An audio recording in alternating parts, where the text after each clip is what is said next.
So I would say we want to look at a nuclear fusion example. And none is more interesting than the workings inside a star like the sun. You know, I could spend hours, just hours, like a whole semester going over these processes. So much cool stuff is contained in this topic.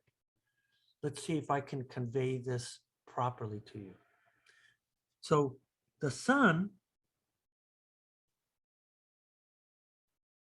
is primarily made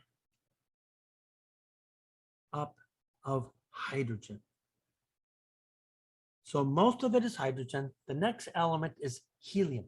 In fact, helium was discovered in the sun before it was discovered here on Earth. So the sun is primarily made up of hydrogen. But when we say hydrogen,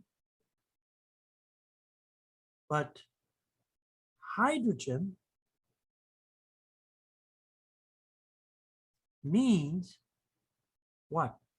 We have a proton, right?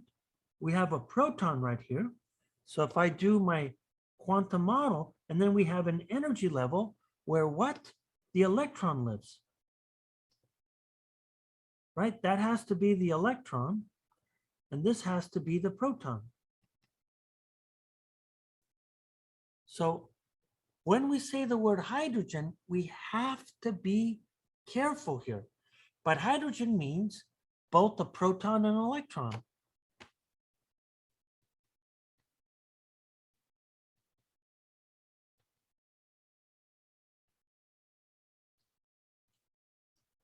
But, ooh, two buts here. However, in the sun, the electron is detached. Maybe I should not say detached, is not attached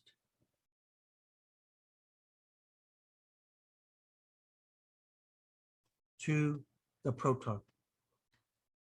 So even though I say hydrogen, I have equal number of protons and electrons in the sun here. So what you find here is that nuclear fusion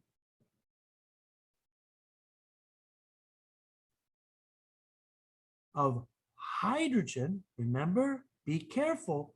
When I say hydrogen, I really mean a hydrogen nuclei called a proton. So nuclear fusion of hydrogen into helium. So what do I mean by helium? I mean a stripped helium atom. That means that there's no electrons attached to helium. So this is really a helium ion. There's no electrons. Is the basic reaction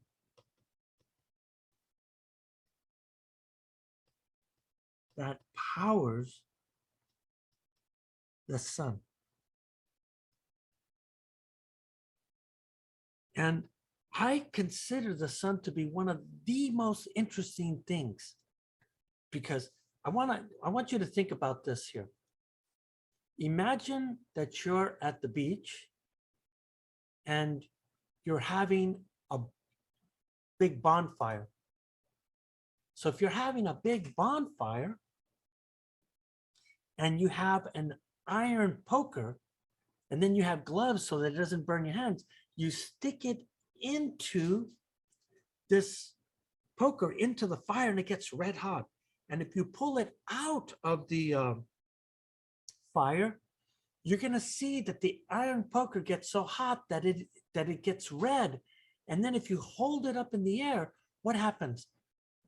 The the redness sort of like dies off. And the reason why it dies off is there's no energy replenishing that rod.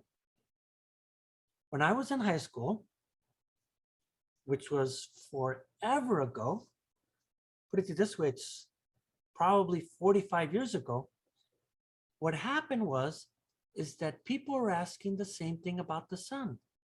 Is the sun just a really hot ball that is cooling off like an iron poker? And that was a really important question. And the answer is it's not like the hot poker. Something keeps supplying energy to the sun. And how do we know this?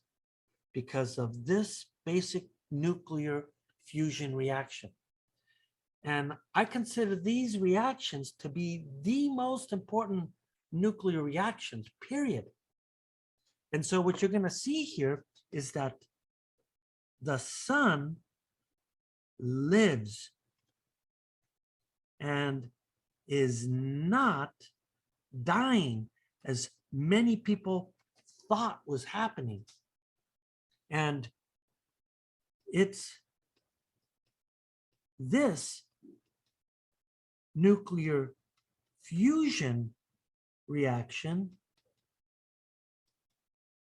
that is the proof.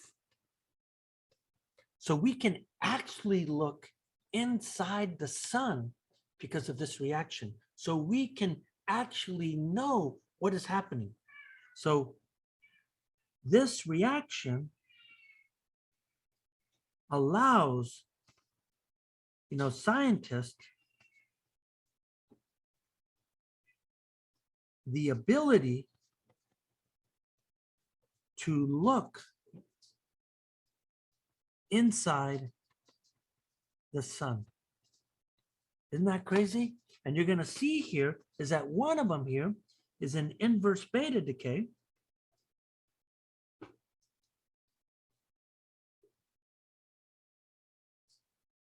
Followed by a nuclear fusion reaction. And in this process, there's a release of energy. In the previous case, we said that I just called it energy, but now we're going to identify that energy, and that's a neutrino.